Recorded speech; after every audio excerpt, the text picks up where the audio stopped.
अस्सलाम वालेकुम, आप सबको मैं वेलकम करता हूं हमारे फाइवर स्मार्ट कोर्स की एक और नई क्लास में। आज हम पढ़ने जा रहे हैं फाइवर के कुछ और टिप्स एंड ट्रिक्स। तो ये बहुत ही अहम क्लास होने वाली है इस कोर्स की, one of the most important classes of the course. तो ये क्लास आपने बहुत ही ध्यान से देखनी है और इन चीज़ों को फॉलो करना है, क्योंकि इस वीडियो के बाद अब हम डायरेक्ट अकाउंट बनाने के लिए जाएंगे। तो आपने इस क्लास में काफ़ी चीज़ें आपको शेयर की जाएंगी। इवन हीट मैप टेक्नोलॉजी भी आपको बताई जाएगी कि हीट मैप टेक्नोलॉजी क्या होती है, वेबसाइट्स को क्यों यूज़ करती हैं, सारी चीज़ें। और अकाउंट क्रिएट करने से पहले आपको क्या चीज़ें दिमाग में रखनी है, क्या चीज़ें फॉलो करनी है, तो सारी चीज़ें आपको बताई जाएंगी। बहुत ही डिटेल्ड लेक्चर होने वाला है ये, और आप सबको इस लेक्चर से काफ़ी फ़ायदा मिलेगा। और आपने ये पूरा लेक्चर देखने के बाद ही अकाउंट क्रिएट करना है, ऐसे अकाउंट क्रिएट नहीं करना। तो चलिए शुरू करते हैं अपनी क्लास को। तो यहाँ पर हमारे पास है must follow this steps before creating Fiverr account. आपको ये सारे स्टेप्स फॉलो करने हैं फाइवर का अकाउंट बनाने से पहले। तो 48 पावर आवर्स यहाँ पे लिखा हुआ है कोने में, आप देख सकते हैं। तो मैंने आपको पहली क्लासेस में आपको बताया था, शुरू से बताता आ रहा हूँ हमारे सेशंस में भी, कि फाइवर पे अकाउंट बनाने के बाद जो अगले 48 घंटे होते हैं वो बहुत अहम होते हैं। और अगर उनको आप सही से यूज़ कर लो तो आपको 48 घंटों में ही ऑर्डर मिल जाता है, आपकी गिग रैंक कर जाती है, नए अकाउंट पे फाइवर वाले रैंक देते हैं। तो आपको इन चीज़ों पे अमल करना है, ये सारी चीज़ें करनी है। जैसे ही आप अकाउंट बना लो तो ऐसा समझ लें पूरी दुनिया आप के लिए रुक चुकी है। आपने सिर्फ 48 घंटे फाइवर पे टाइम देना है, ज़्यादा से ज़्यादा फाइवर पे रहना है, सारे काम, सारे मसले, सारी चीज़ें छोड़ के 48 घंटे आपने प्रॉपरली लगाने हैं। अगर आपने सही से लगाए और ये सारी चीज़ें फॉलो की तो इंशाल्लाह आपको ऑर्डर मिलेगा। तो यहाँ पर पहला है ऐड स्किल्स। अपनी प्रोफाइल में स्किल्स ऐड करें। तो स्किल से मुराद कोशिश करें जितनी ज़्यादा स्किल्स आप अपनी प्रोफाइल में ऐड कर सकते हैं करें, और आपके रेलेवेंट हो। ऐसे भी नहीं कि आप ऐसे ही स्किल्स भर दो, जो आपके रेलेवेंट हो आपकी स्किल के, वो स्किल्स आप ऐड करें। और कोशिश करें छोटी मोटी जो आपकी जो कैटेगरी में स्किल्स आती हैं वो सब ऐड करके स्किल्स के कॉलम को फुल कर दें जब तक वो फुल ना हो जाए। उसके बाद है ऐड टैग लाइन। जो आपकी बायो की लाइन होती है उसमें आप एक पंच लाइन लिख सकते हो, या सिंपली आप अगर आपको पंच लाइन कोई जहन में नहीं है, आप नहीं लिख पा रहे, तो सिंपली लिख दो I am a graphic designer. जैसे कि मैं ग्राफिक डिज़ाइनर हूँ, तो आप कुछ और भी लिख सकते हो जो आपकी कैटेगरी हो। I am a professional graphic designer, I am a content writer, आप कुछ भी लिख सकते हो।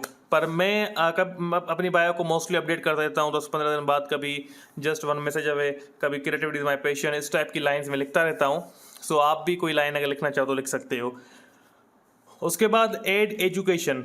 अपनी एजुकेशन ऐड करें अपने प्रोफाइल में। अगर आपके पास एजुकेशन नहीं भी है इतनी तो आप ऐड कर दें। आपकी कोई वेरिफिकेशन नहीं होती तो आप एजुकेशन ऐड कर सकते हैं, कोई मसला नहीं है। और जितनी आप अच्छी एजुकेशन ऐड करेंगे, ज़्यादा ऐड करेंगे, तो आपको एक बंदा, एक क्लाइंट समझेगा कि ये पढ़ा लिखा और बहुत ही काबिल बंदा है। Add 4 languages. लैंग्वेज आपको 4 ऐड करनी है। क्यों ऐड करनी है मैं आपको बता चुका हूँ बहुत बार कि डिफरेंट क्लाइंट्स फिल्टर लगा के सर्च करते हैं, तो अगर वो भी क्लाइंट्स आपके पास आ सकते हैं और आप भी ट्रांसलेटर यूज़ करके उनसे कम्युनिकेट कर सकते हैं बाद में। तो और ये चीज़ें आपको रैंकिंग फैक्टर में फ़ायदा देती हैं। Add certifications. आपको सर्टिफिकेशंस ऐड करनी है। सर्टिफिकेशंस आपको बहुत ध्यान से ऐड करनी है, और उनमें अपने जो आपकी स्किल हो ना उसके रिलेवेंट 1-2 सर्टिफिकेशन डाल दीजिएगा। अगर आपके पास ना हो तो भी डाल दीजिएगा, कोई फ़र्क नहीं पड़ता, पर डालनी ज़रूर है। जितनी ज़्यादा आप डालेंगे आपको फ़ायदा है। उसके बाद है ऐड अट्रैक्टिव प्रोफाइल पिक्चर। आपको प्रोफाइल पिक्चर जो लगानी है अट्रैक्टिव सी लगानी है। कोशिश करें अपनी लगाएं, लोगो वगैरह ना लगाएं। फिर भी अगर आप चाहें तो मैं आपको सजेस्ट करूंगा अपना वर्क स्पेस, जहाँ आप लैपटॉप पे काम कर रहे हो, एक टेबल पे, एक चेयर पे आप बैठे हो, आपकी एक प्रोफेशनल सी पिक्चर ली गई हो, लाइटिंग अच्छी हो, और अगर DSLR है तो किसी दोस्त के पास फिर तो बेस्ट है, वरना आप एक अच्छे मोबाइल से पिक्चर निकाल के उसकी कलर करेक्शन वगैरह करके प्रॉपर तरीके से उस इमेज को आप लगाएं। और उस इमेज में अट्रैक्टिवनेस ऑफ क्लाइंट के हिसाब से आप सोचें कि वो आपका वर्क स्पेस शो हो रहा है। अगर आप क्लोज पिक्चर ले रहे हो पोर्ट्रेट, तो फिर आप एक अच्छी ड्रेसिंग में होने चाहिए हो, तो आप एक प्रोफेशनल बंदे लगो बेसिकली। और आपको अपनी प्रोफाइल की इमेज की भी SEO करनी है। जैसे कि हम गिग इमेजेस की SEO करते हैं, वैसे ही आपने अपनी 7 गिग्स के टैग्स, मेन टैग्स, जैसे कि आपने फॉर एग्जांपल गिग बनाई है फ्लायर डिज़ाइन, मेन्यू डिज़ाइन, इन चीज़ों पे, तो आप एक टैग उठाएंगे फ्लायर डिज़ाइन, दूसरा मेन्यू डिज़ाइन, ऐसे ही 7 गिग्स के जो मेन टैग्स हैं वो उठा के आप कोमा दे के 7 टैग्स से प्रोफाइल इमेज में आप रीनेम करके पेस्ट कर देंगे और फिर उसकी प्रॉपर्टीज में जाके उसकी एसईओ भी कर देंगे अच्छे से, जैसे कि मैंने आपको सिखाई थी पिछली क्लासेस में। और उसके बाद आप जब वो अपलोड करेंगे तो वो आपको रैंकिंग फैक्टर में फ़ायदा देगी। हम आगे बढ़ते हैं इससे। उसके बाद आता है बी ऑनलाइन। आपको ऑनलाइन रहना है। जैसे अकाउंट क्रिएट करने के बाद अगले 48 घंटे में ज़्यादा से ज़्यादा आपको ऑनलाइन रहना है, टाइम देना है बेसिकली फाइवर को। और ऑनलाइन रह के सिर्फ आपको बैठे नहीं रहना, उसमें साथ साथ प्रोसेस करना है कि साथ वाले टैब में फाइवर खुला हो और आपको, जैसे मैंने क्लाइंट हंटिंग सिखाई है, फाइवर हो गया, इंस्टाग्राम हो गया और दूसरी चीज़ें होगी, उनसे आपको क्लाइंट्स हंट करना मैंने सिखाया हुआ है। तो आपको क्लाइंट बेसिकली हंट करना है और बैठे नहीं रहना। आपने देखें, आपकी एक शॉप है, फाइवर आपको एक प्लेटफॉर्म दे रहा है, तो आपने वहाँ पे शॉप खोल ली, तो फाइवर गारंटी नहीं देता कि वो आपको क्लाइंट्स ला के देगा। अगर आपको स्टार्टिंग में मसला हो रहा है तो आपको मैंने हंट करना सिखाया है, तो आप बाहर से जाके क्लाइंट लेके फाइवर पे आएँ, अपने क्लाइंट्स को खुद लाएं, अपने बिजनेस को स्पीड से ग्रो करवाएं। अगर आप जितना आप मेहनत करेंगे आपका बिजनेस उतना स्पीड से ग्रो होगा। सो आपको क्लाइंट्स बेसिकली हंट करने, आप स्टार्टिंग डेज में आपको बहुत हार्ड वर्क करना है, बहुत मेहनत करनी है। अपने क्लाइंट्स की डिटेल निकालें, उनसे कांटेक्ट करें। आपको कम से कम 100 बंदों की डिटेल निकालने के बाद कांटेक्ट करना है, वरना आप डिमोटिवेट रहेंगे कि 5 बंदों को कांटेक्ट किया, कोई रिस्पॉन्स नहीं है। अब 100 बंदों की लिस्ट निकालें, फिर सबसे कांटेक्ट करें, तो आपको 3-4 क्लाइंट मिल जाते हैं। और अगर आपको हंट करने के मतलब डिटेल निकालने में लगते हैं 5-6 घंटे 100 बंदों की डिटेल निकालने में, तो मैं आपके हिसाब से कह रहा हूँ ज़्यादा से ज़्यादा 6 घंटे लग सकते हैं, ठीक है। तो अगर आप उनसे कांटेक्ट करोगे, अगर एक क्लाइंट मतलब आपको 3-4 क्लाइंट भी मिल गए और किसी ने $50 का, किसी ने $100 का ऑर्डर दिया, आप अगर $300-400 भी कमा लेते हो तो पाकिस्तानी मंथली अर्निंग के हिसाब से बहुत बड़ी अर्निंग है। और एक नॉर्मल बंदा इतनी अर्निंग वैसे भी नहीं करता, पर उससे ज़्यादा आप कमाएंगे। पर बहरहाल मैं आपको एक आइडिया दे रहा हूँ कि अगर 3-4 बंदे भी आ गए तो आपका फ़ायदा कितना होगा, आप अंदाज़ा लगा सकते हैं। तो आपको ये चीज़ें जहन में रखनी है।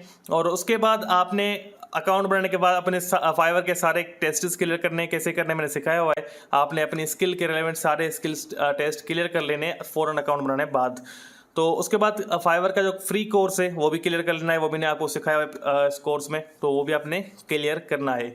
सेंड बाय रिक्वेस्ट, जैसे ही आप अकाउंट बनाए उस दिन, उससे अगले दिन, मतलब आपको एटलीस्ट 1 वीक तक आपको एक भी बाय रिक्वेस्ट छोड़नी नहीं है, मिस नहीं करनी। आपको डेली रात को अगर आपकी बाय रिक्वेस्ट बच जाती हैं 4-5 तो जागें, और जो टाइमिंग्स हैं उन टाइमिंग्स पे बाय रिक्वेस्ट शो होगी। आपको 10 की 10 बाय रिक्वेस्ट भेजनी है एक हफ्ते में। आपको ऐसा नहीं हो कि आपकी 1-2 रिक्वेस्ट बच जाए। 10 की 10 बाय रिक्वेस्ट आपको पूरे हफ्ते में भेजनी है, एक भी रहनी नहीं चाहिए, ताकि आपकी सारी रिक्वेस्ट यूज़ होती रहें। आप फाइवर ये चीज़ बहुत, इस चीज़ को अहमियत देता है रैंकिंग फैक्टर में। आप अगर बाय रिक्वेस्ट कम भेजते हो तो बहुत बड़ा असर पड़ता है, ये बहुत सारे लोगों को पता नहीं है इस चीज़ का। उसके बाद है कीप चेकिंग एफबी ग्रुप्स। मैंने आपको एफबी ग्रुप से क्लाइंट लेना सिखाया था, तो आपने एफबी ग्रुप्स को भी चेक करते रहना है मोबाइल से। वहाँ से आप रब्ता करते रहेंगे उनसे, तो आपको वहाँ से भी अर्निंग मिलती रहेगी और आपको मतलब एक प्रोसेस के थ्रू चलना है। उसके बाद है डू एक्टिविटीज़ ऑन फाइवर। देखिए, फाइवर पे सिर्फ ऑनलाइन नहीं रहना होता। हमारे लोग क्या करते हैं, फाइवर का मोबाइल पे ऐप खुला हुआ है, बस रिफ्रेश करते जाते हैं। इससे कोई फ़ायदा नहीं पड़ता, यकीन करें, इससे कोई भी आपको फ़ायदा नहीं पड़ता। और ना ही आपको पीसी पे बार बार रिफ्रेश करने से फ़ायदा पड़ता है। तो आपको एक्टिविटी करनी होती है। जैसे हम फेसबुक चलाते हैं ना, तो वैसे ही आप फाइवर पे कभी स्किल टेस्ट दे दिया किसी स्किल का, कभी अपनी बायो में थोड़ी चेंजेस कर दी, कभी फाइवर की कोई चीज़ चला ली, कर्सर को मूव करते रहे, कभी किसी और बंदे की ओरिजिनल अकाउंट हमारे अकाउंट से खोल के देख ली, किसी और चीज़ों पे सर्च करते रहे। तो हम बेसिकली फेसबुक की तरह जब फाइवर को यूज़ करेंगे तभी फाइवर को एक्सेप्ट करता है कि ये एक्टिविटी कर रहा है। तो ज़्यादा से ज़्यादा ऐसे टाइम दिया करें कि कोई काम करते रहें बेसिकली आप फाइवर पे। ऐसा नहीं कि आप जस्ट बैठ जाएं ऑनलाइन सिर्फ रिफ्रेश करते रहें, तो इससे इसको फाइवर डिटेक्ट कर लेता है। तो कैसे डिटेक्ट करता है वो अभी हम पढ़ने वाले हैं। उसके बाद मैं कहता हूँ डोंट यूज़ ऑटो रिफ्रेशर। क्यों कहता हूँ, एक रीज़न है आज मैं आप सबसे शेयर करने जा रहा हूँ। तो देखें, हम मोस्टली हमारे लोग कहते हैं सर हमारा ये दोस्त है ऑटो रिफ्रेशर यूज़ कर रहा है, ये दोस्त है ये कर रहा है। देखिए, पहली बात, ऑटो रिफ्रेशर से लेट से ही सही पर बैन आता है, पहली बात, ठीक है। फाइवर कस्टमर सपोर्ट कहती है, खुद अगर आपसे बात करेंगे वो कहेंगे आप यूज़ कर लो, कोई मसला नहीं है। पर जब आप वो कहते हैं आप यूज़ कर लो, पर क्लाइंट पे एक नेगेटिव इम्पैक्ट पड़ता है, वो आपको मैसेज करेगा आप ऑनलाइन होगे भी नहीं और ऑनलाइन शो रहोगे। तो आपके लिए इशू बन सकता है। तो बहरहाल फाइवर ये कहता है, पर आप जब यूज़ करते हो आपके अकाउंट बैन होती है थर्ड पार्टी के ऐप की वजह से, तो फिर फाइवर कहता है कि हमारे एम्प्लॉय ने पॉलिसीज़ के बारे में आपको सही से आगाह नहीं किया या आपने शायद सही से समझा नहीं है। सो इस वजह से बहरहाल आपको हम आपका अकाउंट ओपन नहीं कर सकते वापस। तो ये चीज़ें फिर होती हैं, वो आपकी बात एक्सेप्ट नहीं करते, तो आपने इस चीज़ से बचना है। और ऑटो रिफ्रेशर कोई फ़ायदा भी नहीं देता ना। देखें आप जैसे कि कीबोर्ड से F5 दबाते रहो तो वो ऑटो रिफ्रेश करता रहेगा आपके क्रोम को, पर इससे फ़ायदा कोई भी नहीं होता। क्यों नहीं होता?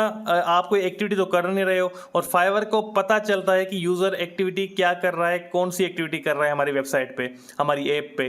कैसे पता चलता है वो अब हम पढ़ने वाले हैं। अब देखें हीट मैप टेक्नोलॉजी, ये वेबसाइट्स के लिए यूज़ होती है, ऐप्स के लिए यूज़ होती है, जो कि आज के दौर में बहुत एडवांस टेक्नोलॉजी कही जाती है। हमारी दुनिया बहुत डिजिटल वर्ल्ड में आगे जा चुकी है, आपको शायद पता ना हो पर ये बहुत आगे जा चुकी है। तो हीट मैप टेक्नोलॉजी बहुत ही अमेजिंग टेक्नोलॉजी है, जो कि आपके एक इवन जो आप माउस का कर्सर है ना, जो उस वेबसाइट पे मूव कर रहे होते हो, तो वो भी ट्रेस कर रही होती है कि कौन सा ये कर्सर किस जगह पे हमारे पेज पे किस जगह पे कितनी देर तक रुका, ये कर्सर एक जगह पे कितनी देर रहा। तो आप जस्ट रिफ्रेश करते रहेंगे तो उनको पता चल जाएगा कि सिर्फ ये रिफ्रेश कर रहा है और कुछ भी नहीं कर रहा। तो कैसे काम करती है ये हीट मैप टेक्नोलॉजी, चलिए देखते हैं। तो यहाँ पर जैसे कि मैंने सर्च किया हुआ है हीट मैप टेक्नोलॉजी, तो आपके सामने काफ़ी सारे रिजल्ट शो हो रहे हैं। तो यहाँ पर है heat map is a data analysis software that use colour the way a bar graph uses height and width, a data visualization tool. If you are looking at a web page and if you want to know which areas get the most attention, a heat map shows you in a visual way that's easy to estimate and make decisions from. So इसकी मैंने meaning भी आपको उर्दू में सामने निकाल के रखी है ताकि आपको इजीली समझ में आ जाए।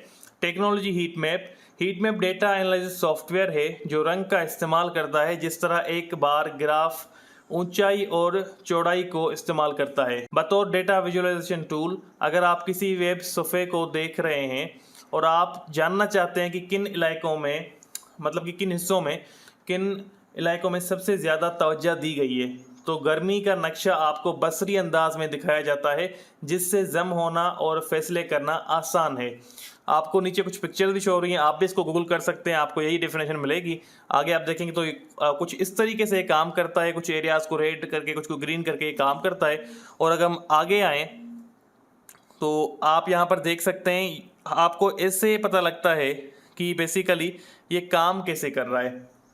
अब इसमें देखें काफ़ी जगहों पे स्क्रीन पे कलर है, पर यहाँ पर कलर ज़्यादा है, रेड है, तो मतलब यूज़र ने इधर काफ़ी फोकस किया है, इधर काफ़ी बार क्लिक किया है या कर्सर इधर काफ़ी देर रखा है, पर इस तरफ वो नहीं गया। तो इस तरीके से वेबसाइट्स को पता लगता है बेसिकली कि वो आप वहाँ पे क्या कर रहे हो, उनके कौन से पेज पे क्या कर रहे हो, वहाँ पे एक्टिविटी कर भी रहे हो या सिर्फ बैठे हो, कोई कुछ कर ही नहीं रहे आप। तो ये बहुत सारी चीज़ें हैं जो कि वेबसाइट्स को पता लगती रहती हैं। आप ये नहीं समझे कि आप वेबसाइट को ऑटो रिफ्रेश लगा के बस पागल बना रहे हो, उनको पता ही नहीं चलेगा। इतने बड़े ब्रांड चला रहे हैं, हम इतना आईटी में एडवांस हो चुके हैं, तो आप ये सोच भी नहीं सकते कि आप एक वेबसाइट को इस तरीके से, इतनी बड़ी वेबसाइट को आप एक ट्रैप कर देंगे। तो वो आपको डिटेक्ट कर लेते हैं, आपका एनी हाउ आप अगर कुछ भी कर लो आपकी एक्सटेंशंस डिटेक्ट हो जाती हैं।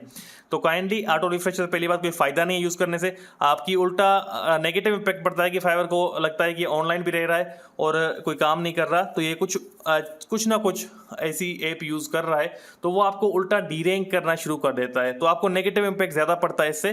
दूसरी बात, आप अगर ऑनलाइन उस टाइम पे नहीं भी हुए, आपका ऑटो रिफ्रेश करता रहेगा, क्लाइंट का मैसेज आएगा तो ये भी फाइवर देखेगा इसको रिप्लाई बहुत लेट गया है, तो उससे भी आपके अकाउंट पे इफेक्ट पड़ेगा। तो कोशिश करें जितना ऑर्गेनिकली आप ऑनलाइन रह सकते हैं रहें, और ज़्यादा से ज़्यादा एक्टिविटी खुद करें, आप सर्फ करें बेसिकली फाइवर को, फेसबुक और दूसरे सोशल मीडिया प्लेटफॉर्म की तरह अलग अलग चीज़ें चलाएं और खुद चलाएं। तो ये आपने चीज़ें फॉलो करनी है। और आपने अकाउंट बनाने से पहले क्या चीज़ें करनी है, जो दूसरी क्लास थी हमारे स्कोर्स की वो, और उसके बाद 19 जो बैरोकेस्ट के बारे में बताया गया था 19 क्लास में, और 21 में आपको बैरोकेस्ट लिखना सिखाई थी, और सेकंड क्लास में मैंने सिखाया था वो इंट्रो था फाइवर की कंपोनेंट्स के बारे में। ये तीनों क्लासेस आपने दोबारा देख लेनी है अकाउंट बनाने से पहले। आज ये क्लास आप देख रहे हो, 2 दिन हमारी छुट्टी है और ताकि मैंने आपको टाइम दिया है कि आप अपनी गिग्स डेटा वगैरह हर चीज़ रेडी कर लो, और थर्सडे को 23 को हम अकाउंट क्रिएट करेंगे। और वो वीडियो आपको इंशाल्लाह मेरी कोशिश रहेगी कि दोपहर 12 बजे या 11 बजे तक मिल जाए, ताकि आपका उसमें फ़ायदा हो। आप ऐसा नहीं कि मैं आपको रात को 8 बजे वीडियो दूँ फिर आप उस टाइम अकाउंट बनाओ तो आपकी रात का जो टाइम है वो वेस्ट हो जाए। तो मैं चाहता हूँ पहले आप 12 बजे अकाउंट बना लें यहाँ 1 बजे तक, फिर आप उसमें टेस्ट्स क्लियर कर लें, कोर्स क्लियर कर लें और गिग्स भी क्रिएट कर लें, तो आपको टाइम मिल जाए बेसिकली। तो ये चीज़ें आपको ध्यान में रखनी है। पर उनसे पहले ये जो 2 दिन छुट्टी है, इसमें आपको ये 3 क्लासेस गौर से डिटेल से देखनी है और इन चीज़ों को फिर अकाउंट बनाते टाइम इम्प्लीमेंट करना है। बेयर रिक्वेस्ट लिखते टाइम इन चीज़ों को इम्प्लीमेंट करना है, फॉलो करना है। ऐसा नहीं कि आप सिर्फ इनको इग्नोर कर दें। तो ये बहुत ही अहम क्लासेस हैं, आपने जाके अगेन देखनी है। इनके लिंक्स आपको डिस्क्रिप्शन में मिल जाएंगे तीनों क्लासेस के, तो इनको एक बार दोबारा देख के इनसे पॉइंट्स नोट करके आपको अकाउंट बनाने के बाद फॉलो करनी है ध्यान से। उसके बाद एक चीज़ें अपने आप को मोटिवेटेड रखना है आपने अकाउंट बनाने के बाद। ये नहीं कि आपको कुछ स्टूडेंट्स ऐसे होंगे जिनको फ़ौरन ही ऑर्डर आ जाएगा, अकाउंट बनाने के बाद 2-3 दिन में ऑर्डर आ जाएगा। कुछ ऐसे होंगे जिनको 15 दिन तक ऑर्डर नहीं आएगा, फिर आएगा। कुछ ऐसे होंगे जिनको 1 महीने 1.5 महीने तक ऑर्डर नहीं आएगा, और कुछ स्टूडेंट्स ऐसे भी होंगे जिनको 2.5-3 महीने तक ऑर्डर नहीं आएगा। वो हर चीज़ इंप्लीमेंट करेंगे। देखें, लक फैक्टर भी होता है और आपकी मेहनत भी रंग लाती है। तो आपने डीमोटिवेट नहीं होना, अपने आप में यकीन रखना है और आपने अपने आप को मोटिवेट करते रहना है। और इसलिए मैं कहता हूँ मोटिवेशन कोई कुछ भी कह ले, पर मोटिवेशन मनी से आती है।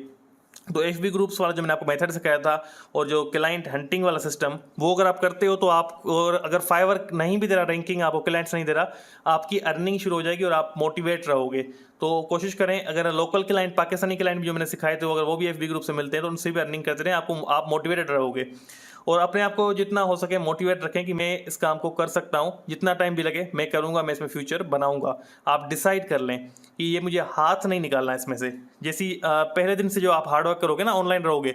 हमारे यहाँ पे बच्चे करते हैं 5 दिन तक ऑनलाइन रहते हैं, फिर हट जाते हैं, पीछे कुछ नहीं हो रहा। आपने ये नहीं करना, आपने वो जुनून आखिर तक कंटिन्यू रखना है। उसके बाद बिलीव इन योर सेल्फ। देखें, जिस बंदे को खुद पे यकीन नहीं हो ना, तो कोई भी उसको आगे नहीं निकाल सकता। आप किसी भी चीज़ को शिद्दत से मान लो, यकीन से मान लो, तो वो चीज़ हो जाती है। तो एक चीज़ में यकीन रखना, अपने आप पे यकीन रखें, अपने आप पे, अपने टैलेंट पे, अपने हुनर पे ट्रस्ट करें, यकीन रखें कि मैं कर सकता हूँ, मुझ में काबिलियत है, मैं कर लूँगा, मैं हार नहीं मानूंगा। ये सारी चीज़ें आपको दिमाग में रखनी है। आपको कभी भी डीमोटिवेट नहीं होना, अपने आप को कभी किसी से कम ना समझें। अल्लाह पाक ने हर इंसान को कोई ना कोई स्पेशल टैलेंट दिया है, आप में भी कोई ना कोई स्पेशल टैलेंट होगा। तो आपने अपने आप को हमेशा मोटिवेट रखना है और अपने आप पे यकीन रखना है, कभी भी डीमोटिवेट नहीं होना। सो इन द एंड, आप सबके लिए मेरी नेक ख्वाहिशात हैं कि अल्लाह पाक आपको इस फ्रीलांसिंग करियर में बहुत बहुत कामयाब करे और आपको अकाउंट बनने के बाद इंशाल्लाह अल्लाह करे काफ़ी ऑर्डर्स मिले और आप ग्रो करो और अपनी सक्सेस स्टोरीज मेरे साथ शेयर करो आके। तो मुझे बहुत खुशी होगी, टीचर के लिए प्राउड मोमेंट होता है वो। तो आपने अब 2 दिन तैयारी करनी है और इंशाल्लाह थर्सडे को आपको दोपहर को वीडियो मिल जाएगी। आपने वीडियो मिलने के बाद फ़ौरन अकाउंट क्रिएट करने और गिग्स वगैरह जिसे मैंने बताया था, सारी एक्टिविटीज जो मैंने बताई हैं उसी दिन में करनी है। उस रात शायद आप उस दिन चाहे आप दोपहर से लैपटॉप पे बैठो, रात के 1-2 बज जाएँ, पर आपने पूरा काम कंप्लीट करना है। आपने ये 2 दिन अपनी नींदों को, हर चीज़ को सेक्रीफाइस करना है। 2 दिन आप सेक्रीफाइस करके देखें, आपको रिजल्ट्स मिलेंगे इंशाल्लाह। तो उम्मीद है कि आपको आज की क्लास और ये नॉलेजेबल लगी होगी, वैल्यूएबल लगी होगी। और इन द एंड मैं आपको एक चीज़ बताना चाहूँगा, रात जो हमारा क्वेश्चन आंसर सेशन था उसमें मैंने अनाउंस किया था हमारा ग्राफिक डिज़ाइन का कोर्स स्टार्ट होने वाला है, जो कि इस कोर्स के एंड के बाद शुरू होगा। और उसका डेमो सेशन होगा, वो फ्री ऑफ कॉस्ट होगा, वो आप ज्वाइन कर सकोगे। जूम पे उसकी क्लासेस होंगी। तो वो एक पेड कोर्स होगा, उसकी ज़्यादा फीस नहीं रखी है स्टूडेंट्स। हालांकि ये फाइवर का कोर्स था, बहुत वैल्यूएबल कोर्स था, पर उतनी वैल्यूज स्टूडेंट्स ने नहीं दी उसको। तो हमने डिसाइड किया है कि अब जो ग्राफिक डिज़ाइन का कोर्स है उसमें हमने फ़ीस रखी है, ज़्यादा फीस नहीं रखी ताकि कोई बच्चा ऐसा ना हो कि अफोर्ड ना कर पाए। बहुत सारे लोग हैं कि ऑनलाइन बहुत सारी चार्जेस ले रहे हैं इन कोर्सेज़ की, पर मैंने बहुत ही कम फीस रखी है, जस्ट 1000 पर स्टूडेंट। 3 मंथ का एक कोर्स होगा और हर मंथ आप 1000 पे करेंगे फ़ीस। और इसमें आपको सिर्फ ग्राफिक्स सिखाई नहीं जाएगी, लाइव प्रोजेक्ट्स किए जाएंगे, असाइनमेंट्स करवाई जाएंगी आपसे, आपको ग्राफिक्स सिखाई जाएगी, पर उसी माइंड से ट्रेन किया जाएगा कि आप ग्राफिक को फ्रीलांसिंग के लिए कैसे यूज़ करेंगे। तो आपको थियोरेटिकली भी पढ़ाया जाएगा, थ्योरी भी क्लियर कराई जाएगी और इलस्ट्रेटर और फोटोशॉप भी आपको क्लियर कराया जाएगा। तो बहुत ही डिटेल में हम पढ़ने वाले हैं इंशाल्लाह। तो आप में से जो भी स्टूडेंट उस कोर्स में एनरोल होना चाहते हैं वो मुझसे टच में रहें, हम जल्दी उसकी एडवर्टाइजमेंट वगैरह शुरू करने वाले हैं। और मेरी तैयारी जो है तो वो हम 3 तारीख को उसका डेमो सेशन रखेंगे, 3 जुलाई को। तो उसमें आप आके देख सकते हैं, उसमें कोर्स कंटेंट्स वगैरह शेयर करेंगे। उसके बाद हम जो इनरोल होना चाहे कंटेंट्स देखने के बाद वो इनरोल हो सकता है, फीस दे सकता है। तो इंशाल्लाह आपको उसमें भी बहुत कुछ सीखने को मिलेगा। आपने मेरा मेथड यहाँ पे देखा हुआ है टीचिंग का, तो आपको इंशाल्लाह इन डिटेल हर चीज़ समझाई जाएगी। तो बहरहाल उम्मीद है कि आपने ये सब चीज़ें एंजॉय की होंगी। तो अब मिलते हैं इंशाल्लाह अकाउंट क्रिएशन की वीडियो के साथ। तब तक आप लोगों ने अपना ख्याल रखना है और अकाउंट जैसे मैंने सिखाया है वैसे ही क्रिएट करना है। Wish you very all the best. अल्लाह हाफिज़।